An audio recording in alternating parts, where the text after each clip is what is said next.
আপনি জানেন কি মহাকাশে এখন শুধুমাত্র রকেট বা নভোচারী পাঠানো হচ্ছে না, বরং সেখানে হচ্ছে ক্যান্সার নিয়ে গবেষণা, পরিবেশ রক্ষার উদ্যোগ, এমনকি খনিজ সম্পদ উত্তোলনের পরিকল্পনা। সমস্যা পৃথিবীর, কিন্তু সেই সমস্যার সমাধান করা হচ্ছে মহাকাশে বসে। বিষয়টা আজব না? আমেরিকা 2024 সালে নাসার জন্য বরাদ্দ করেছে $5 বিলিয়ন, যেটা শুধুমাত্র ক্যান্সার গবেষণার জন্য ব্যবহৃত হবে।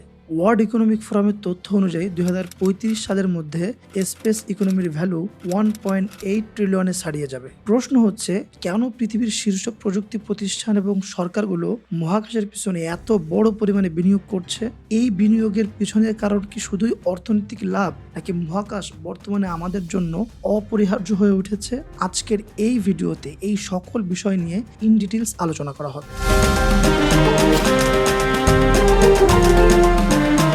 সিএনবিসিতে প্রকাশিত এক প্রতিবেদনে দেখা গেছে 2024 অর্থবছরে আমেরিকার সাবেক প্রেসিডেন্ট জো বাইডেন নাসার জন্য $5 মিলিয়ন বরাদ্দ রেখেছিল।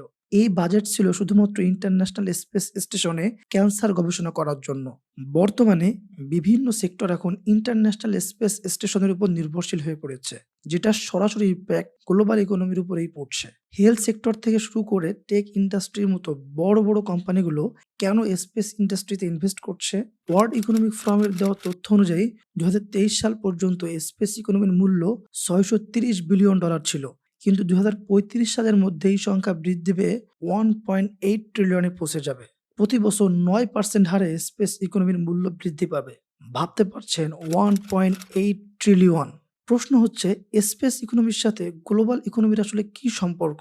এই প্রশ্নের উত্তর জানতে হলে আমাদের জানতে হবে স্পেস ইকোনমি কি।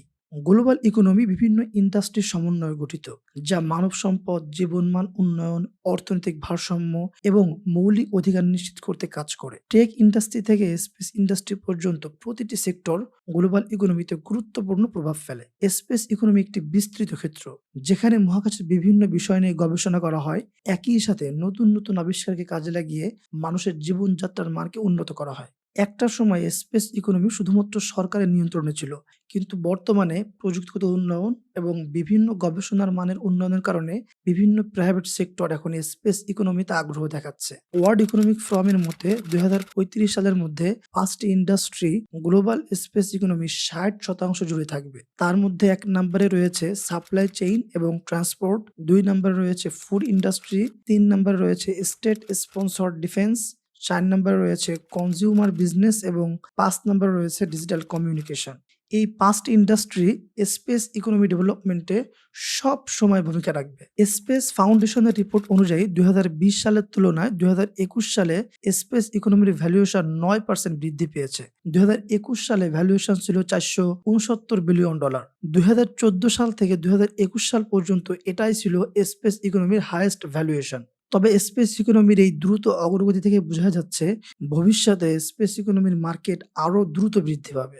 স্পেস নিউজে প্রকাশিত প্রতিবেদন অনুযায়ী 2022 সাল থেকে 2026 সাল পর্যন্ত স্পেস ইকোনমির কম্পাউন্ড অ্যানুয়াল গ্রোথ রেট বৃদ্ধি পাবে 6.84%।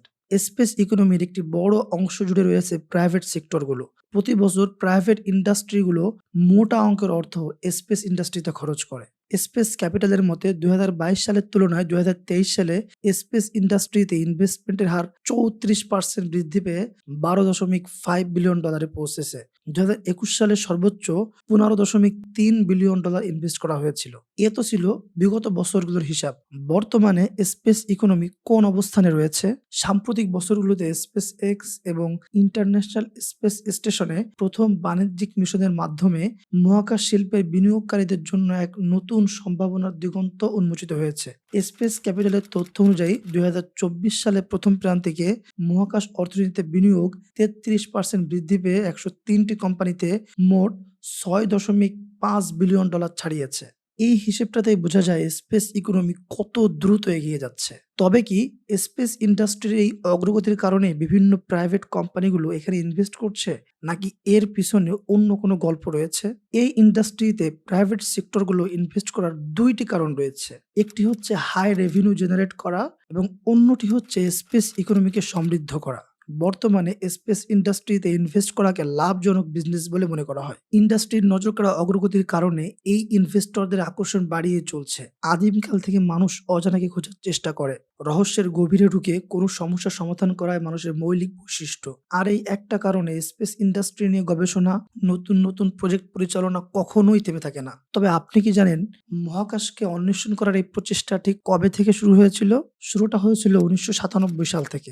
সোভিয়েত ইউনিয়ন প্রথম কৃত্রিম উপগ্রহ স্যাটেলাইট স্পুটনিক ১ মহাকাশে উৎক্ষেপণ করে, যেটা পরবর্তীতে বিজ্ঞানীদের মহাকাশ সম্পর্কে জানার আগ্রহ আরো বাড়িয়ে দেয়। ১৯৬৯ সালে যখন ৬০০ মিলিয়ন মানুষ নীল আর্মস্ট্রং এর চন্দ্রপৃষ্ঠে ল্যান্ড করার জন্য অপেক্ষা করতে থাকে, তখন থেকেই মহাকাশ নিয়ে গবেষণা বৃদ্ধি পেতে থাকে।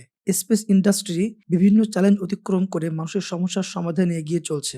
আন্তর্জাতিক মানের গবেষণা এবং এআই এর সাহায্যে স্পেস স্যাটেলাইট থেকে প্রাপ্ত ডেটা দ্রুত গতিতে ব্যবহার করা হচ্ছে, যা সামরিক খাত থেকে শুরু করে পরিবেশ রক্ষা সহ বিভিন্ন সেক্টরে গুরুত্বপূর্ণ ভূমিকা রাখছে। স্পেস ডাটার ব্যবহার শুধু ডেটা ট্রান্সমিশন বা ফোন কলে সীমাবদ্ধ নয়, উবারের মতো অ্যাপ চালাতে এটি অপরিহার্য।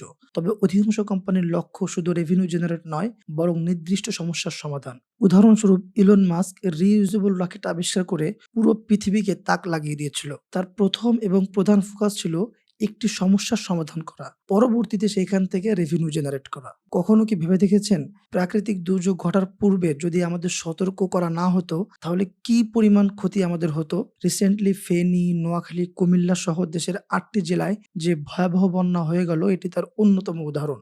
ভারত যদি আমাদের আগে থেকে সতর্ক করত, তবে এই ক্ষয়ক্ষতির পরিমাণ অনেকটাই কমে যেত। বিগত ৪০ বছরে মানুষ এমন বন্যা দেখেনি। অ্যাডভান্স টেকনোলজির কারণে আমরা পরিবেশের খবরাখবর জানতে পারছি, আর সেই অনুযায়ী সতর্কতা অবলম্বন করতে পারছি। আর এই কাজটির জন্য স্পেসের আর্থ অবজারভেশন সেক্টর প্রতিনিয়ত কাজ করে যাচ্ছে। আর্থ অবজারভেশন সেক্টর থেকে রিয়েল টাইম পর্যবেক্ষণের মাধ্যমে আমাদের বিভিন্ন ধরনের সুযোগ সুবিধা দিয়ে যাচ্ছে। স্পেস এক্স এবং ব্লু অরিজিনের মতো কোম্পানিগুলো সবকিছু সহজ করে দিচ্ছে। ২০০২ সালে ইলন মাস্ক স্পেস এক্স প্রতিষ্ঠা করেন, যার মূল লক্ষ্য মহাকাশ ভ্রমণকে আরো সাশ্রয়ী করা এবং ভবিষ্যতে মঙ্গল গ্রহে মানব বসতি স্থাপন করা। যদিও মঙ্গল গ্রহে বসবাস আদৌ সম্ভব কিনা তা নিয়ে বিতর্ক রয়েছে। স্পেস এক্স ইতিমধ্যে অসংখ্য মাইলফলক অর্জন করেছে। এর মধ্যে রয়েছে ফ্যালকন রকেট, ড্রাগন মহাকাশযান এবং স্টারলিংক স্যাটেলাইট নেটওয়ার্ক। বিশেষভাবে এটি প্রথম প্রাইভেট কোম্পানি হিসেবে নভোচারীদের আন্তর্জাতিক মহাকাশ স্টেশনে পাঠানোর কৃতিত্ব অর্জন করেছে। স্পেস ইন্ডাস্ট্রিতে অবদান রাখা আরেকটি গুরুত্বপূর্ণ প্রতিষ্ঠানের নাম হলো ব্লু অরিজিন, যেটা ২০০০ সালে প্রতিষ্ঠিত হয়।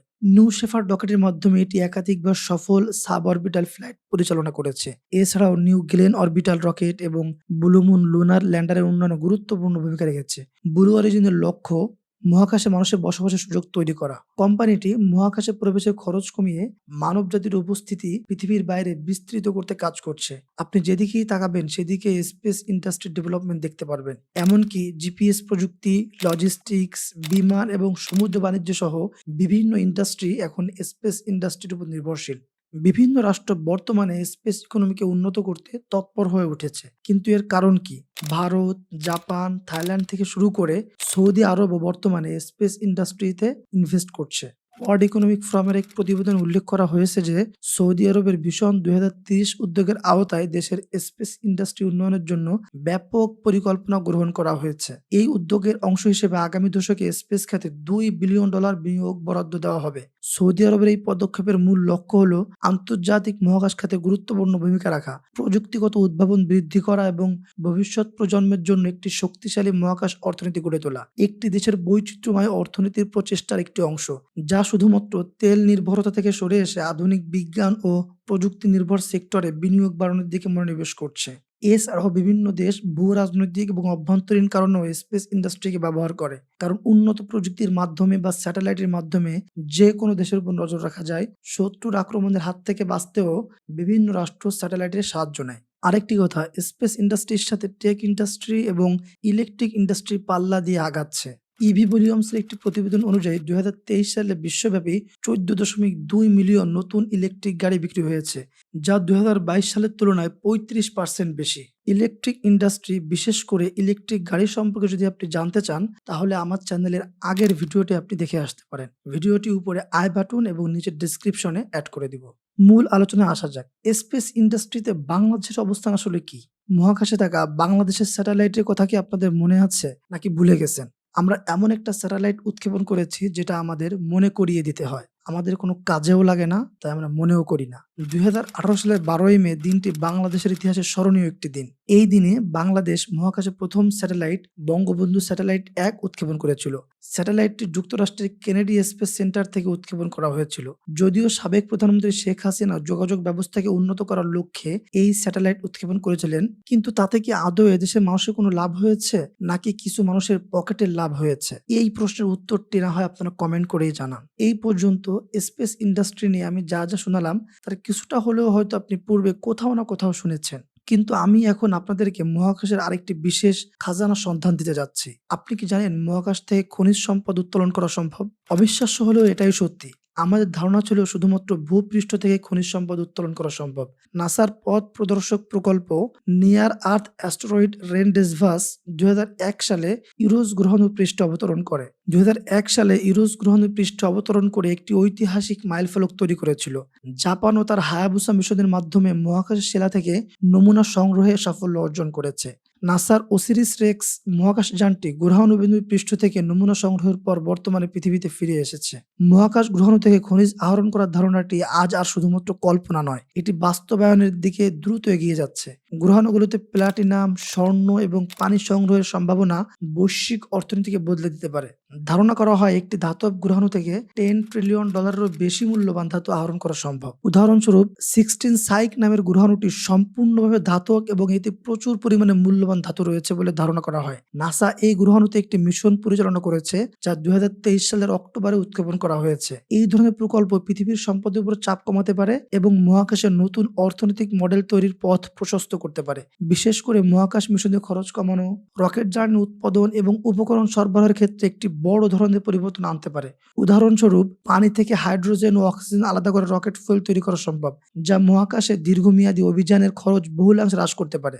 স্পেস ইন্ডাস্ট্রির সম্ভাবনা এতটাই বিশাল যে একটি ভিডিওতে এর সকল বিষয় আলোচনা করা সম্ভব নয়। বিশেষজ্ঞরা মনে করছেন আগামী কয়েক বছরে এই ইন্ডাস্ট্রি খুব দ্রুত আগাবে। প্রযুক্তিগত উন্নয়ন, নতুন উদ্যোগ এবং বৃহৎ বিনিয়োগের কারণে স্পেস ইকোনমি হয়ে উঠবে বৈশ্বিক অর্থনীতির অন্যতম চালিকা শক্তি। এই বিষয়ে আপনার কি মনে হচ্ছে? স্পেস ইকোনমি কি খুব দ্রুত এক্সপ্যান্ড করবে? কমেন্ট করে জানান। মহাকাশে যখন প্রযুক্তির মাধ্যমে বিভিন্ন ধরনের সমস্যা খোঁজা হচ্ছে, ঠিক তখনই পৃথিবীতে এক নতুন ভাইরাস দেখা দিয়েছে, যে ভাইরাস আমাদের মন মানসিকতা এমনকি সমাজকে ধ্বংস করে দিচ্ছে। ইলন মাস্ক এই ভাইরাসের বিরুদ্ধে যুদ্ধ ঘোষণা করেছে। ভাইরাসটি হচ্ছে oak mind virus. Oak mind virus কি এবং ওক মাইন্ড ভাইরাস নিয়ে সকল বিষয় আমার নেক্সট ভিডিওতে আলোচনা করা হবে। ভিডিওটি দেখতে চাইলে এখনই চ্যানেলটা সাবস্ক্রাইব করে বেল আইকনে একটা ক্লিক করে দিবেন।